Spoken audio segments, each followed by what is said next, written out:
Boa noite a todos.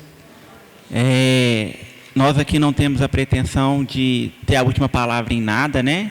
Assim como todos nós que estamos presentes neste salão, também estamos aprendendo.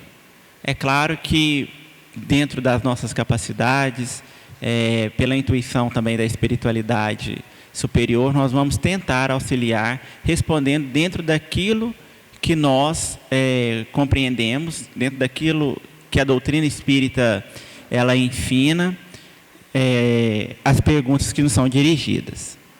Então aqui tem uma pergunta que eu acredito que ninguém nunca passou por esse problema. Então, seja um problema atípico, né, mas de certa relevância para todo mundo, caso algum dia venha a passar por esse problema, que é problema financeiro.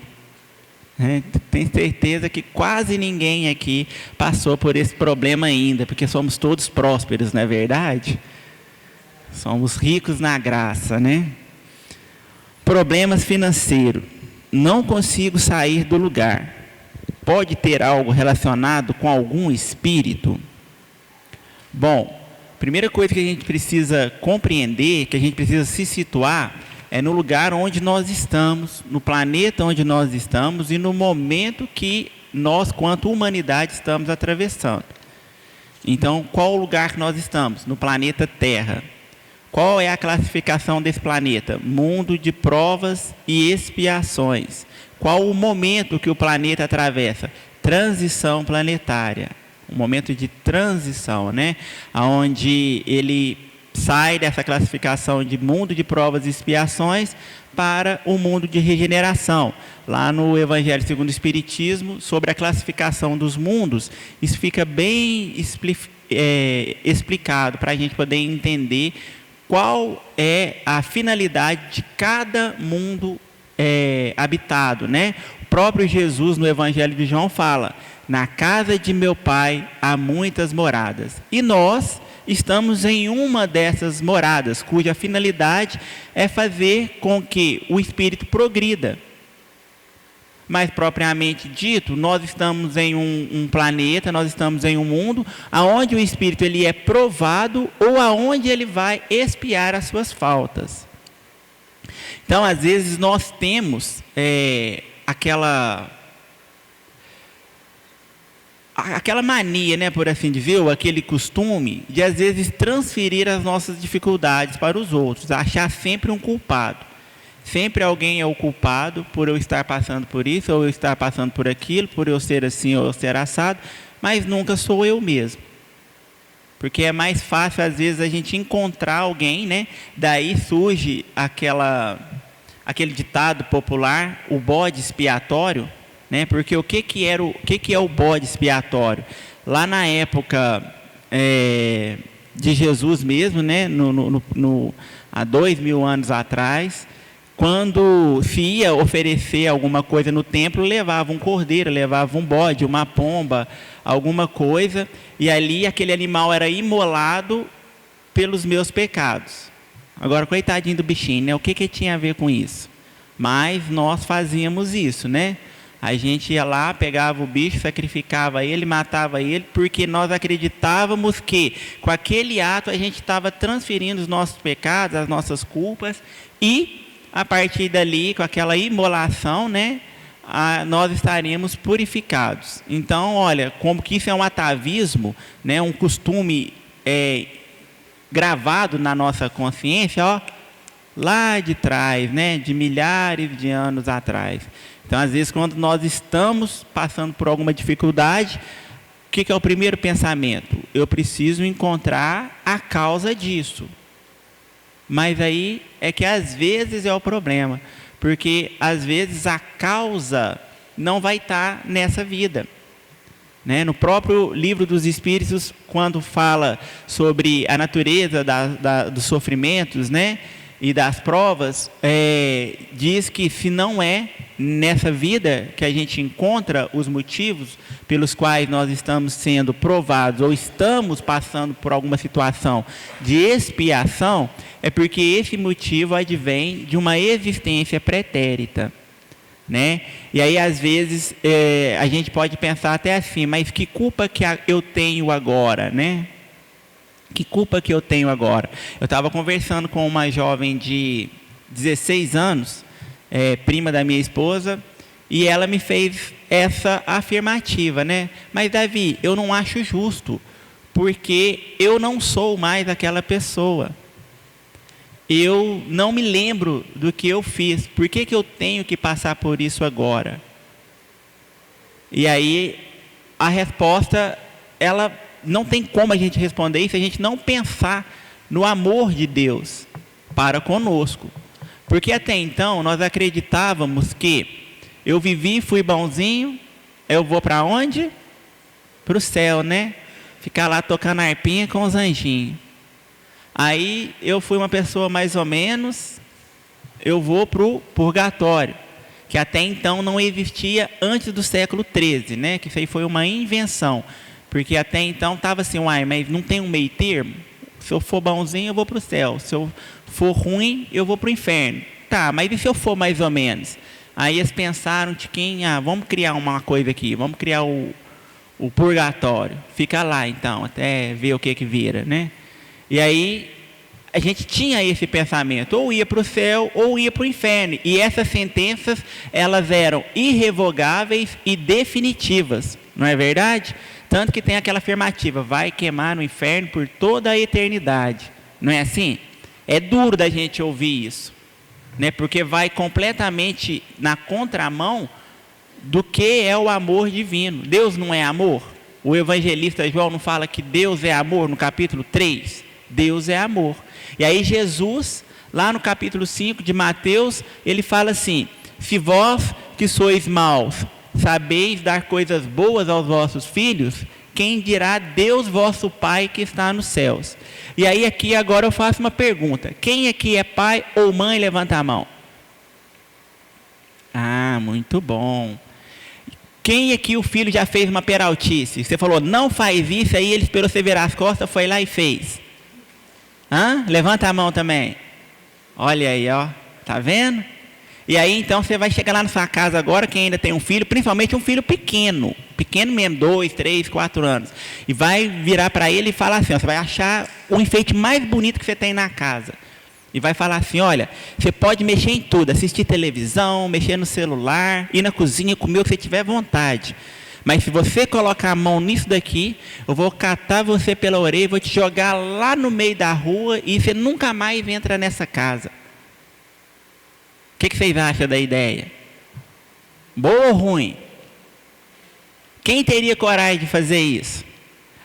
E ainda vai completar. E se você der alguma coisa, seus filhos, seus netos, seus bisnetos, vai tudo sofrer, igual você mesmo. É uma sentença muito dura, não é? Para se dar a uma criança de tenra idade, não é verdade? Mas, contudo, não obstante, né? Aquela parábola do paraíso é exatamente isso. Deus vira para Adão e Eva e fala o seguinte, olha, tá vendo isso aqui? Vocês podem mexer em tudo, vocês ficam à vontade, é tudo de vocês. Aí naquela árvore lá no finalzinho, que até então eu não tinha nem dado notícia que ela existia, aí quando mostra, né, desperta o interesse, não é assim? Aquela árvore lá não pode mexer. Foi Deus virar as costas, o que aconteceu? A Eva foi lá e comeu a maçã, né? Porque não podia ser o Adão. Tinha que ser a Eva, né? Até isso também teve aí nessa história. Porque o homem é infalível. Não é verdade? E aí ela vai lá, come a maçã e o que acontece? Do suor do teu corpo comerás. E expulsa eles do paraíso. Eternamente. Não foi assim que aconteceu? Será que essa figura é o mesmo Deus que Jesus nos apresenta? Que o evangelista João nos apresenta? Que o Espiritismo nos apresenta? Nós estamos falando de pessoas diferentes, não estamos? Vocês teriam coragem de fazer isso? Com os filhos? Com os netos? Com os bisnetos? Tenho certeza que não. E Jesus falou que se a gente que é mal, a gente sabe fazer o bem para os nossos filhos, e a gente não teria coragem de fazer isso, por que Deus faz? Mas se seu filho cometer um erro, você teria coragem de dar a ele uma nova oportunidade, dele fazer diferente?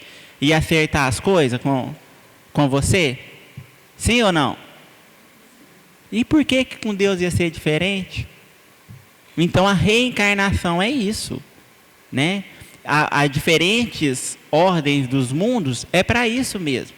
À medida que a gente vai melhorando e escolhendo fazer o certo e deixar de ser pirracento e fazer o errado, nós vamos evoluindo. E com isso, essas coisas como dificuldades financeiras, doenças, enfermidades, né, brigas, intrigas, imolação e trânsito ruim, deixam de existir.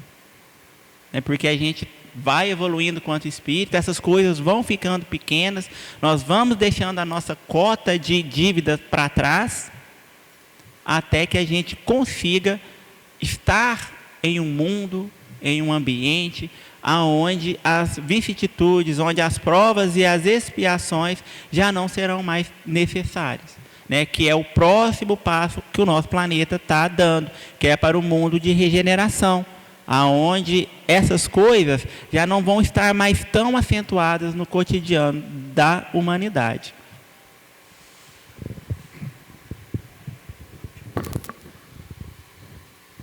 Boa noite a todos. Que as bênçãos de Jesus sejam conosco. Bom, meus irmãos, vamos aqui, né? Estava sentado aqui ouvindo o Davi, vendo vocês sentadinhos aí, né? E a gente fica pensando só da gente estar aqui, né? Sentadinho, reunidos com um propósito, um ideal superior, de nos educarmos, de nos melhorarmos, né? De buscar o bem, buscar o aprendizado. Isso por si só já é uma bênção, não é? Acho que a gente podia ficar todo mundo sentadinho aqui, 1 hora, 2 horas, que a gente já estaria ganhando muito, não é? Graças a Deus, né, gente, que nós já conseguimos, né, trabalhar um pouco pela nossa melhoria, cuidar um pouco melhor de nós mesmos, né? Começar a aprender e exercer esse amor em prol de nós mesmos, que com certeza o amor, quando verdadeiro, né, ele se esparge em todos os lugares onde a gente convive. Bom, então uma pergunta interessante aqui, que ela diz o seguinte, né? Já nascemos com um caminho determinado? É uma questão que a gente está sempre questionando, né, analisando, porque nós vamos, às vezes, ter aqueles de nós que acreditamos que tudo nas nossas vidas já está pré-determinado, não é assim? Se você vira a esquina e encontra com alguém, é porque aquilo tinha que acontecer, não é? Se acontece um problema, se você bate o carro, se você, né, chuta a quina da mesa, não, mas porque isso tinha que acontecer, já estava programado. Ou então eu fiz algo que colocou isso aqui na minha vida, né, que determinou um erro que eu cometi. Alguma coisa que eu fiz que criou esse determinismo para a minha vida. E por outro lado também, nós vamos ter aquele pensamento de que realmente nada está organizado, pré-determinado, né? Ou seja, que o livre-arbítrio, ele nos coloca sempre numa situação em que nós escolhemos e criamos daqui para frente.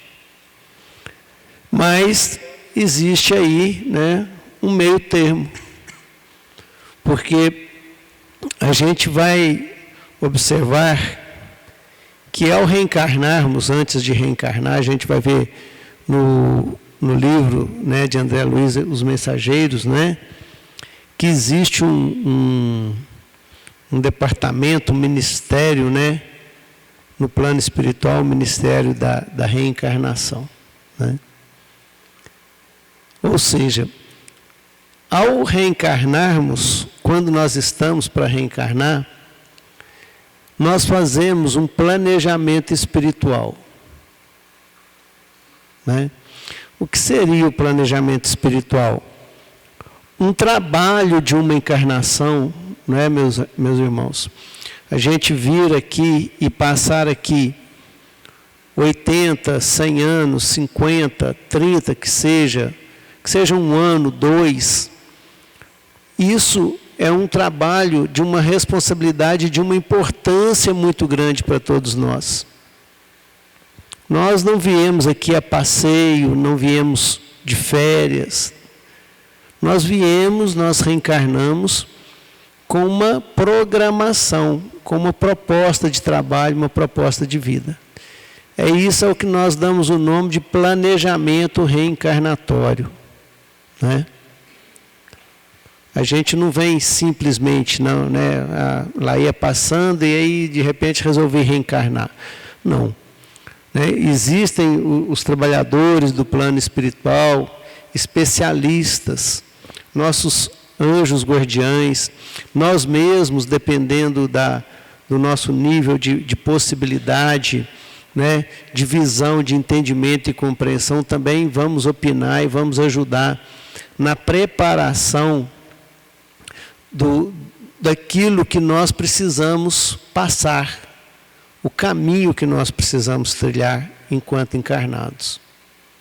É como se a gente fosse se matricular numa universidade.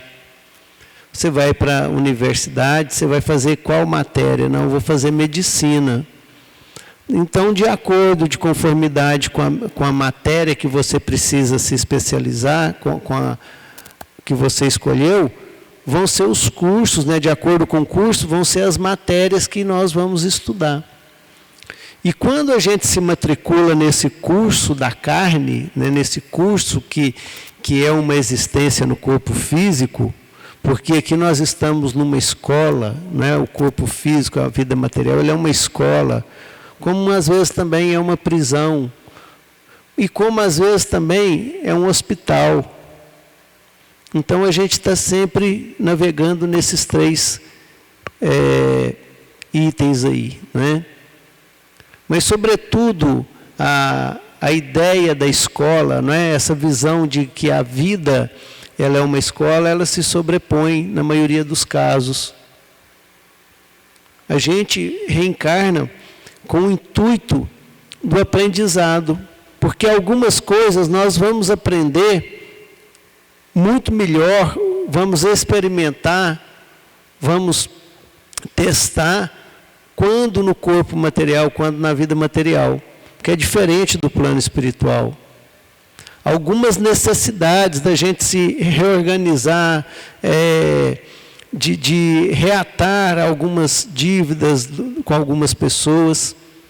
Muitas das vezes a gente só tem condições de fazer isso no plano espiritual. No plano material. Porque quando nós estamos no plano espiritual, lá nós nos separamos, né, por faixas de vibração. Nas diversas camadas, né, nas diversas moradas do plano espiritual. O Davi falou agora para nós, né, dos planos inferiores, aqueles planos intermediários. A gente tem as cidades espirituais. E nas cidades espirituais não estão todas no mesmo nível. Os espíritos mais elevados também não estão todos no mesmo nível. Existem diversos níveis de evolução no plano espiritual. E nós vamos ali nos reunir por afinidade. Mas às vezes a pessoa com a qual eu preciso, não é, estar encarnado, ou que eu preciso conviver, com quem eu vou aprender, ou com quem eu tenho um débito, ou um mérito, um crédito, talvez ela está numa faixa de vibração diferente da minha. Então, onde que a gente pode se encontrar? No plano material. E aqui, a gente também tem as necessidades da existência, não é? As necessidades do corpo físico, a necessidade da manutenção. Então, aqui a gente desenvolve muito a inteligência. Não que a gente não evolua no plano espiritual. A gente também evolui, a gente também aprende no plano espiritual, a gente trabalha, a gente estuda. Lembrando que o nosso mundo normal e primitivo é o plano espiritual. Não é aqui, no plano material, a nossa morada derradeira ou primeira. A vida verdadeira, o nosso lar é no plano espiritual. Aqui a gente vem para passar etapas de aprendizado. Então, se existe toda essa preparação, toda essa necessidade, claro, é certo que nós não vamos vir aqui sem haver antes uma preparação, sem a gente ter feito uma análise de qual curso que nós precisamos cursar, qual a faculdade que nós precisamos cursar, o que eu tenho mais necessidade de aprendizado na minha condição de espírito imortal, o que mais me falta no momento para contribuir para a minha felicidade, o que está me atrapalhando mais para que eu seja mais feliz, o que está gravado no meu consciente, no meu inconsciente, na minha mente, que tem me atrapalhado, o que eu preciso mudar. Então a gente faz o planejamento reencarnatório. E nesse planejamento, a gente olha todas as situações. Por exemplo, se você é o primeiro, o segundo, o terceiro ou o quarto filho, isso vai impactar nas experiências que nós vamos ter aqui enquanto encarnados. O primeiro filho, né? E quando é o primeiro neto, isso, né, vai potencializar, né? Porque além de primeiro filho, se for primeiro neto, né, acabou. Fecha, né? Porque daí ele vai ter, além da casa dos pais, ele tem a casa dos avós.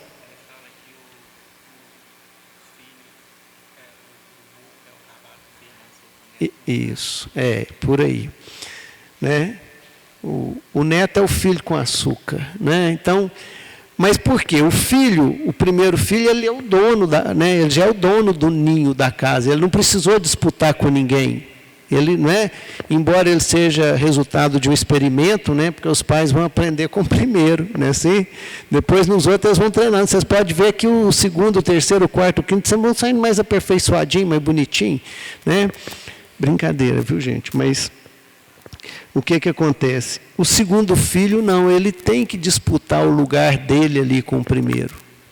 Então, a gente observa, eu vi um documentário uma vez, e o autor ele falava sobre isso, que os grandes homens, né, todos os grandes homens, eles foram o segundo filho.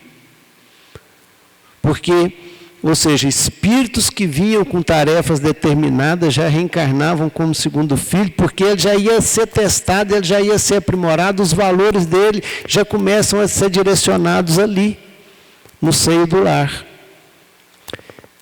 Então, às vezes as mínimas coisas que a gente reencarna, né, que características que a gente traz, que são moldadas, que são colocadas, que a gente traz, elas influenciam demais nas nossas vidas. Se você sabe cantar, se você sabe tocar, se você sabe dançar, se você é bom nessa ou naquela matéria, não é? Se você é baixo, alto, magro, gordo, homem, mulher, não é? Todas as nossas características, de alguma forma, elas vão influenciar em alguma coisa nas nossas vidas. Isso a gente escolhe antes de reencarnar. Se vai ser filho de José, ou de João, de Maria, ou de Joana, não é? Isso já está planejado do lado de lá. O tempo que nós vamos ficar por aqui. Quais as tarefas que eu preciso cumprir. Então a gente tem mais ou menos dentro de nós, a gente já tem um rumo traçado. Mas isso não tira em momento algum o nosso livre-arbítrio. Nós somos livres para escolher, nós somos livres primeiro para aceitar. Tem situações que você vai vir, que você escolheu do lado de lá, e que às vezes chega aqui e você fala assim, não, mas eu não pedi para nascer, não implorou, né? Como diz minha amiga Kátia ali, não implorou, deu birra. Não, mas só tem vaga para atleticano, não aceito. Né? Depois não adianta, viu, Kátia? Não, só tem vaga para cruzeirense. Não, eu aceito. Né? Entendeu? Não, mas estamos precisando de médium. Não, eu aceito também. Né? Ou seja, topa tudo. Ou seja, a gente, né, realmente chega do lado de lá, uma determinada época, que a gente não vai aguentar mais ficar do lado de lá. A gente vai sentir a necessidade de vir, de caminhar. Você está do lado de lá, o povo reencarnando, e indo e voltando, e daí às vezes nem volta para onde você está, já vai mais para cima, e você ali parado, né?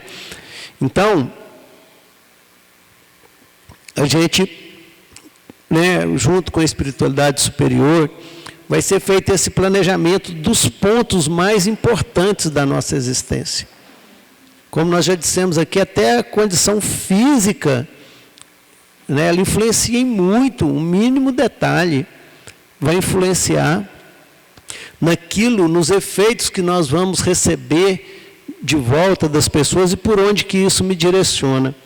Mas como dissemos também, não tira o nosso livre-arbítrio, porque nós fomos livres para escolher e somos livres aqui para definir e decidir também os caminhos que a gente vai trilhando. Muitas das vezes, né, a gente começa a ter problemas conscienciais, dores, sofrimento, né, aí a gente chega na casa espírita cheio de problema, de dificuldade, não entende por que a vida está tão complicada, por que as coisas estão tão ruins. Por que será? Por que será que as coisas não dão certo em nada? Nada está dando certo, tudo está um caos. Será por quê? Será que nós estamos cumprindo aquela tarefa que nós nos propusemos? Porque a gente pode não lembrar, mas a gente tem intuição. Intuitivamente a gente sabe muito bem que, olha, eu precisava estar fazendo mais isso. Não é assim, gente? Às vezes a nossa consciência não cobra, né? A gente aí levanta o tapete e joga para debaixo do tapete, né? Não, fica aí mais um pouquinho, consciência. Ajuda. Vai só no meio, né?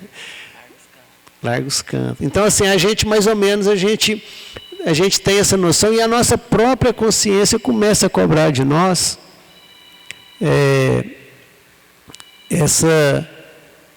que a gente não está cumprindo aquela tarefa, aquele papel que a gente veio para cumprir. A gente pergunta, qual que é a minha missão? Será a minha missão na Terra? Né? Nosso primeiro dever e nossa obrigação é conosco mesmo. Entende?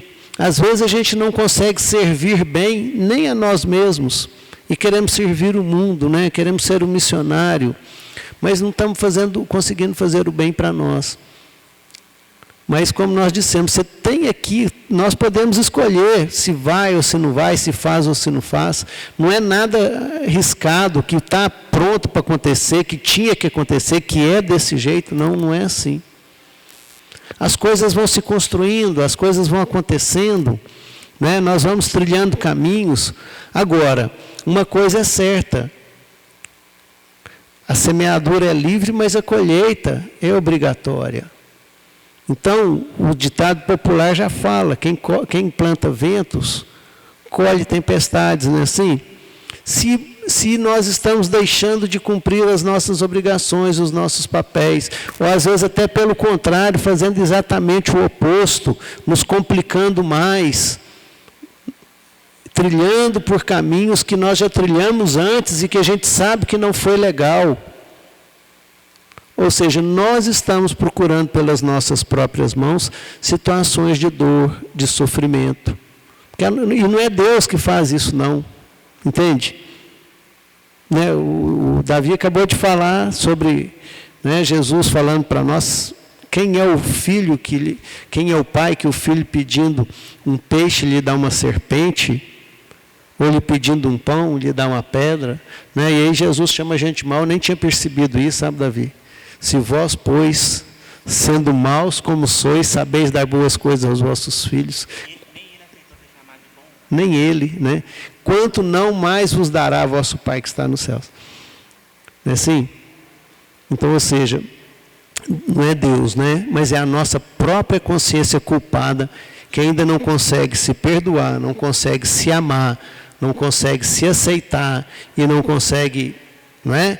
Que se culpa, que se cobra, se afasta da lei, se pune e vira um círculo vicioso, né?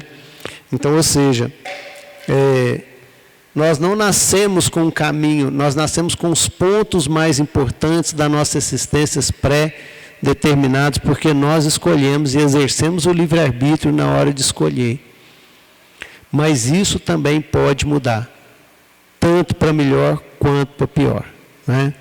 Porque às vezes a gente cumpre direitinho o papel, está ali fazendo e tudo, e às vezes você ia ter uma doença grave, porque você imaginava que aquela doença podia te levar a um ponto de reflexão, de entendimento e compreensão da vida, num padrão que você não teria sem aquela doença. Mas você atingiu isso antes. Você foi lá para o Jesus de Nazaré, começou a participar da campanha do quilo, né? Começou a ajudar nos passes, começou a fazer isso, fazer aquilo. Aí não é pelo trabalho que foi na escola de pé, não é pelo trabalho não, mas é pelo efeito que o trabalho teve em você. Começou a se amar mais, se cuidar mais, a amar mais o próximo, né? A sua mente se aquietou, se pacientou. Você não vai precisar mais passar por aquela situação difícil. Não é assim? Porque você já aprendeu o que iria aprender naquela situação. Tanto para um lado, quanto para o outro. Primeira carta de Pedro, no capítulo 6, fala exatamente isso, né? O amor, ele cobre uma multidão de pecados. Então, tem duas formas da gente espiar, da gente aprender, da gente crescer. E tem um ditado popular que exemplifica isso muito bem, que é: ou se não vai pelo amor, vai pela dor, né? E aí, pela dor, complica muito mais. Ouvindo o Marcos falar sobre a disputa entre os filhos, né? E aí eu me lembrei de dois personagens da Bíblia, que é Esaú e Jacó. Está lá em Gênesis, no capítulo 25. Jacó, inclusive, a tradução dele do hebraico significa enganador. Porque, segundo a tradição bíblica, ele nasceu agarrado no tornozelo de Esaú, né? Ou seja, já querendo puxar o irmão para trás. Porque, naquela época, tinha direito à herança e à liderança da família, do clã ali, daquele povo, o primogênito. E Jacó passa a vida inteira correndo atrás de Esaú para roubar o direito da... Fugiu a palavra agora? Primogenitura dele, né? O direito do primogênito. E Rebeca, que era a mãe, puxava a sardinha para o Jacó, tem base um trem desse? Porque ele era o petitinho, né? Filhinho da mamãe. Esaú já era grande, corpulento, caçava, aquela coisa toda. E Rebeca vivia ajudando Jacó a dar o tombo no Esaú. Quando foi um dia, Esaú sai para caçar, fica um tempão fora lá na floresta caçando, e quando ele volta avarado de fome. Quem já ouviu falar da expressão sopa de lentilha? Não troca um banquete por uma sopa de lentilha, né? Vem daí, porque ele chegou lá, Jacó estava cozinhando lá um tacho de lentilha, e ele, desesperado para comer alguma coisa, porque não tinha caçado nada, ele vira para Jacó e fala assim: me dá isso daí, senão eu vou cair e morrer aqui agora. Aí Jacó: beleza, né? Agora achei o que eu queria. Foi a mesma coisa de jogar milho para bode, né? Ele falou assim: até te dou, mas você vai me dar seu direito da primogenitura. Aí Esaú pensou: se eu não comer eu vou morrer mesmo, vou fazer o que com isso? Está feito, pode ficar, eu te passo então. Jacó correu e contou para a mãe dele. Nessa altura, o pai já estava muito velho, cego. Já para morrer, manda chamar Esaú, que tinha voltado da caça, para ele abençoar Esaú, para transferir, né, os direitos do primogênito para Esaú. O pai dele era Isaac, né, filho de Abraão. E aí Jacó vai correndo lá, Rebeca fala com ele: olha, vai porque seu pai está chamando Esaú, se você fez esse combinado aí, a hora é essa. Na hora que estava no meio do caminho: não, mas volta porque o Esaú é peludo, você é peladinho, seu pai não está enxergando, ele vai correr a mão, né? Vai ver que não tem pelo, ele vai desconfiar. Coloca lá, a Rebeca ajuda ele põe um couro de cabra no braço e vai. Aí o pai dá aquela parpada e abençoa o Jacó. Eu te abençoo, que você seja próspero, para você eu dou o comando da família, isso, aquilo outro. Quando o Esaú chega, fala: pai, me abençoa. Ele: mas eu acabei de te abençoar. Aí ele: não, foi o Jacó e tal. O susto do pai foi tão grande que morreu. E Jacó teve que fugir, né? Porque Esaú jurou ele de morte. Então, pensa, até na Bíblia a gente tem esses exemplos aí, dessas disputas, às vezes, aí entre os irmãos, né? E levado a uma situação tão drástica como essa. Há uma pergunta que chegou aqui para a gente, eu quis responder ela exatamente porque domingo passado foi Dia das Mães, né? Um dia muito bacana para a gente poder comemorar, principalmente para quem ainda tem a mãe encarnada, vivendo aí no plano físico. Até porque a gente não perde quem a gente ama, né? Essa é talvez a verdade mais bonita, mais consoladora da doutrina espírita, que é: a vida não acaba neste mundo, como a gente pensava há pouco tempo aí atrás, né? A pergunta é a seguinte: minha mãe faleceu há quase 2 anos. Depois disso, minha vida virou um caos. Depressão, ansiedade, fibromialgia, medo. Como o Espiritismo pode me ajudar a melhorar, a aceitar a ida da minha mãe? Bom, eu penso que essa seja uma questão muito pessoal, né? Porque como que a gente vai deixar de sentir alguma coisa? Principalmente se eu ainda tiver na minha mente a ideia da perda. Porque se eu penso na perda, o sofrimento ele é maior. Agora, imagina essa situação. Eu tenho minha mãe, tenho a minha família, tenho todos aqueles a quem eu amo. E aí a minha mãe ela vai fazer uma viagem para um outro país. Lá ela vai poder ser mais feliz, vai ter mais abundância, vai, às vezes, ter uma vida melhor, vai descansar. Eu ficaria triste ou eu ficaria feliz, sabendo que a minha mãe estaria melhor, fazendo essa viagem? E que tão logo eu terminasse o meu trabalho aqui, eu ia pegar o avião, ia encontrar com ela e a gente ia continuar vivendo junto do mesmo jeito ou até melhor do que nós vivemos aqui hoje.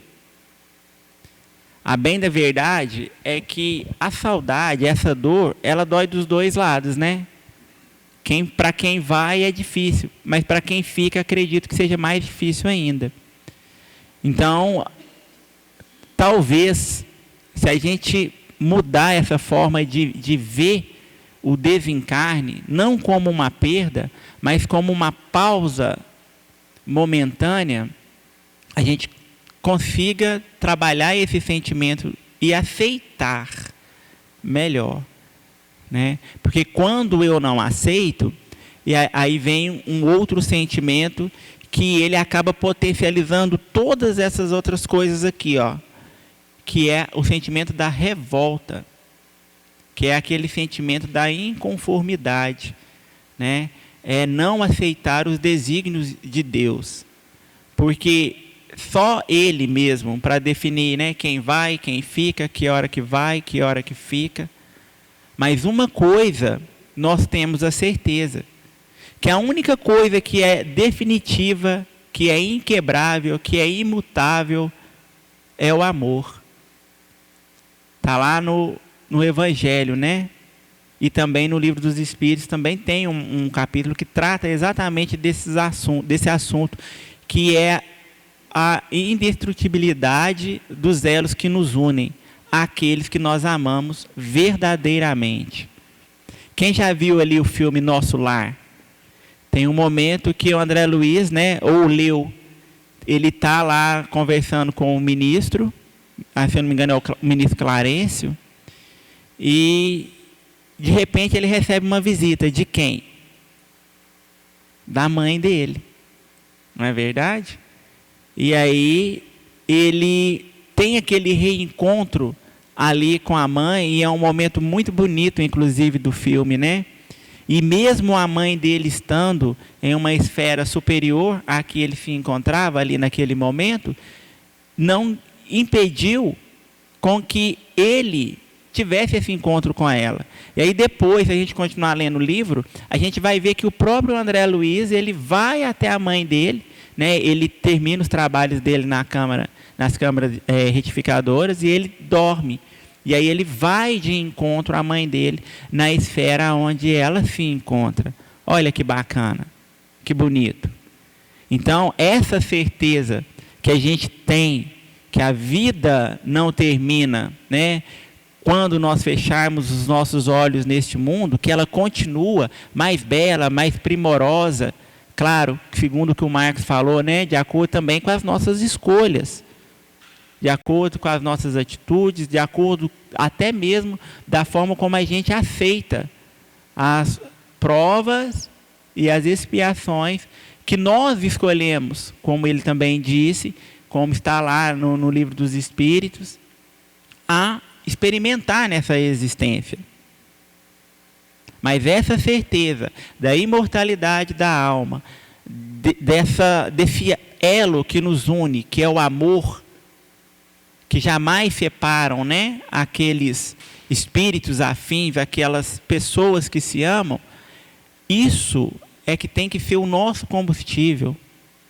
É a isso que nós devemos nos agarrar, a fim de suportar melhor essa saudade, né? Tendo essa certeza que o reencontro ele vai ser mais breve do que o que a gente imagina. Porque o que é a vida do homem na Terra comparada à eternidade? Talvez a gente se separe aí 1, 2, 10, 20 anos. Mas depois a gente tem a eternidade toda pela frente.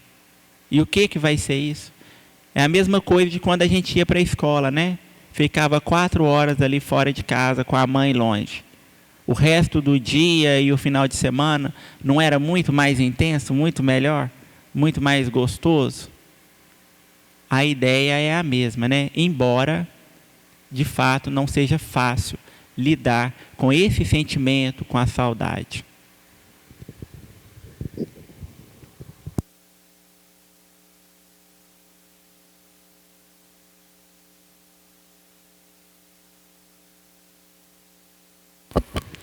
Uma questão que é a seguinte: como saber se um ente querido está bem? Existe um tempo limite para ele se comunicar? É uma questão que eu acho muito interessante, porque a gente observa no movimento espírita, né, que quando nós começamos, estava conversando com o Márcio Torres, né?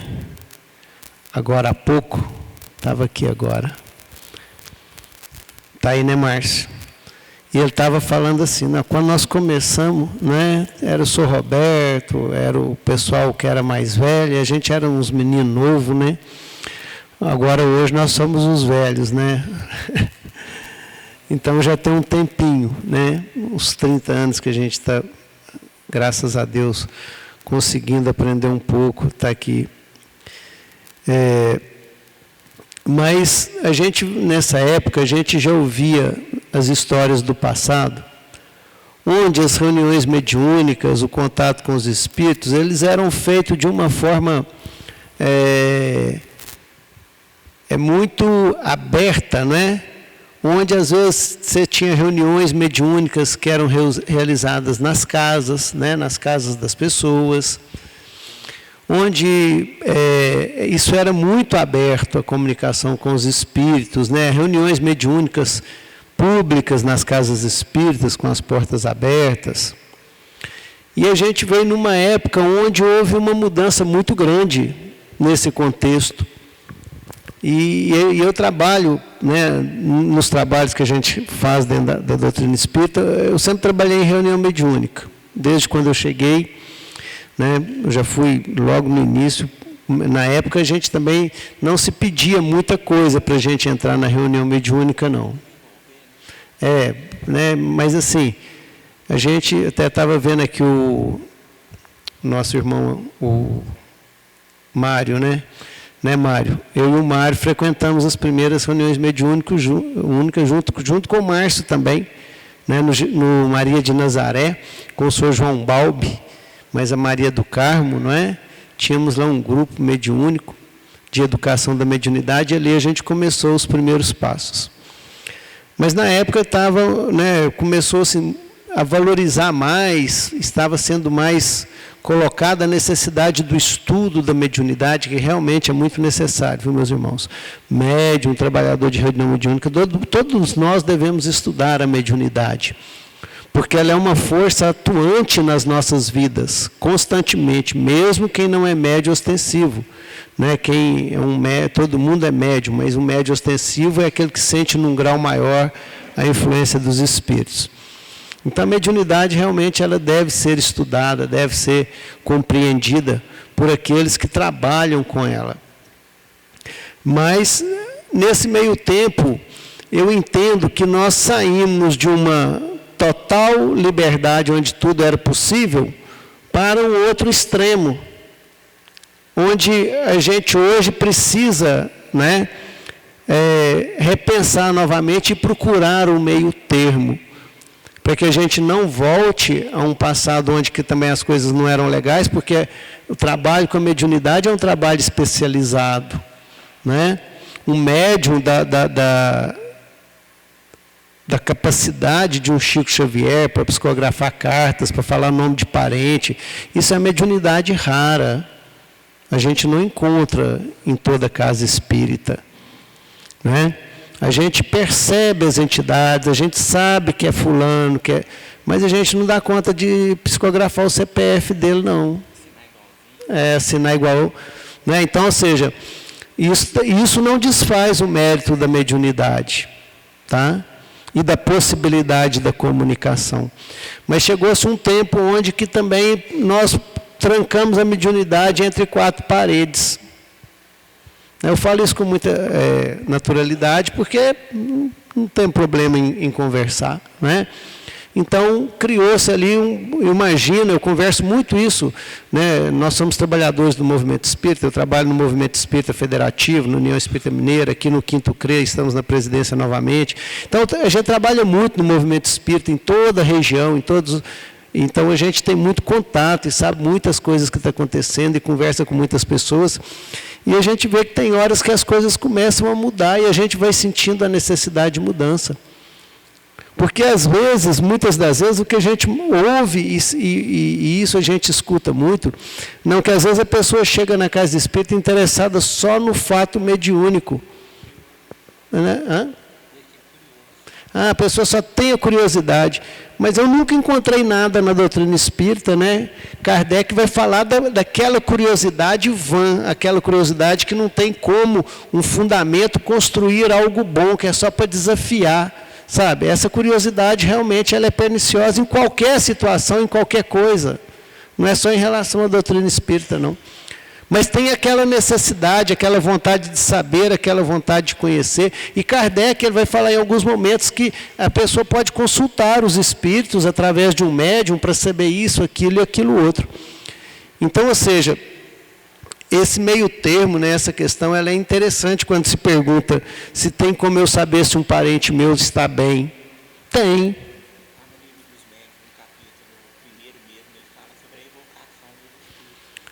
Kardec fala da evocação, não é? Então, assim, tem como eu saber dos meus... Eu posso saber? Eu imagino que sim. Pergunta a um médium amigo, pergunta a alguém que participa de uma reunião mediúnica, não é? Se for possível, se for bem, se for para o bom, for uma reunião mediúnica equilibrada, a espiritualidade ela pode mandar alguma notícia. E outra coisa, o grupo precisa estar aberto para isso. Porque senão também trava. Entende? Né? Mas a pessoa veio com interesse em saber do erro. Não, que maravilha, né? Das pessoas já terem a consciência de que a morte continua, a vida continua após a morte, e de que existe uma comunicação do plano material com o plano espiritual. Então essa curiosidade não é vã, ela é fruto de um conhecimento latente que a pessoa já está adquirindo. Não é? Talvez ela não vai ter um interesse muito grande no desenvolvimento do conhecimento mais aprofundado da doutrina espírita nesse momento. Não é assim? Então, dá para saber? Dá. E outra coisa, nem sempre nós precisamos do médium para nos dizer isso. Às vezes o sonho. Né? Às vezes você sonha com a pessoa. Quando há a possibilidade, a espiritualidade traz ela. Ou te leva no lugar onde ela está durante o sono do corpo físico. Às vezes a gente tem só uma nuance, mas é um encontro. O Davi está falando que o sentimento que a gente traz quando a gente acorda já nos fala. Não é assim? E existe um tempo limite para isso? Não. O espírito pode ter desencarnado agora de manhã e a gente está aqui numa reunião mediúnica e receber ele aqui, ó. Herculano Pires, enquanto ele estava sendo velado, né, embaixo, as filhas dele receberam ele no porão ou no sótão, não sei, né? Ele estava sendo velado no andar, as filhas dele estavam conversando com ele no outro andar. Sabia disso, Davi? Entendem? Porque qual que é esse tempo? É o tempo, né, da reabilitação do espírito, dele ter condições de vir. Vocês vão no filme Nosso Lar, André Luiz demora, tem que alcançar bônus horas para poder vir. Mas por quê? Será que se ele, quando ele veio, que ele viu lá o italiano lá com a esposa dele, né? Na casa dele, imagina, ele já passou mal ali, voltou a sintonizar com a região umbralina novamente. Se ele tivesse vindo logo quando desencarnou, teria feito bem para ele? Teria feito bem para as pessoas? Poderia estar ali atrapalhando, obsediando, ficar agarrado ali naquelas pessoas, entendem? Então, ou seja, a espiritualidade amiga, ela sabe conduzir as coisas, né? E a gente vai ver isso no Livro dos Espíritos, que nem sempre você vai obter essa resposta, às vezes é o quê? Uma punição. Em que sentido é essa punição? É para educar, para se aprender, para se valorizar determinadas situações. Às vezes o parente está aqui, você nunca vai na casa do parente, da mãe, do pai, trata mal, né? Pisa, briga, apurrinha. Aí a mãe morre. Aí quer carta da mãe, quer saber como é que a mãe está falando, mas não valorizou em vida. Agora você quer saber como é que está? Entendem como que as coisas funcionam? Gente, né, olha, quem sabe na próxima você não valoriza um pouco mais. Você não briga um pouco menos, você não discute um pouco menos, você não tenta mudar. Às vezes, gente, a gente tem que prestar atenção em algumas coisas. Em nome do amor, nós fazemos atitudes de desamor. Porque a mãe ou o pai não toma o remédio na hora marcada, a gente briga, a gente xinga, a gente fica mal, põe o outro para baixo. Às vezes a gente quer que o idoso mude de um dia para o outro, às vezes tentou a vida inteira, não conseguiu. Aproveitem, né? Vamos aproveitar a vida, aproveitar as relações, aproveitar os momentos bons, criar bons momentos, criar uma boa história, relembrar as boas coisas. Né? A gente fica se pegando nas coisas pequenininhas, né? Não é assim? Ah, mas papai não para de fumar, não é? Mas aí você brigar, ficar brigado, ficar chateado, ficar longe, e vai fazer ele parar de fumar, ou você só quer que a consciência dele fique pesada? Não é? Aí depois a gente vai pedir cartas. Acabou o tempo. Agora mesmo a Cláudia, minha esposa, fica ali batendo o relógio para mim. Agora mesmo é sobe aqui, me toma o microfone.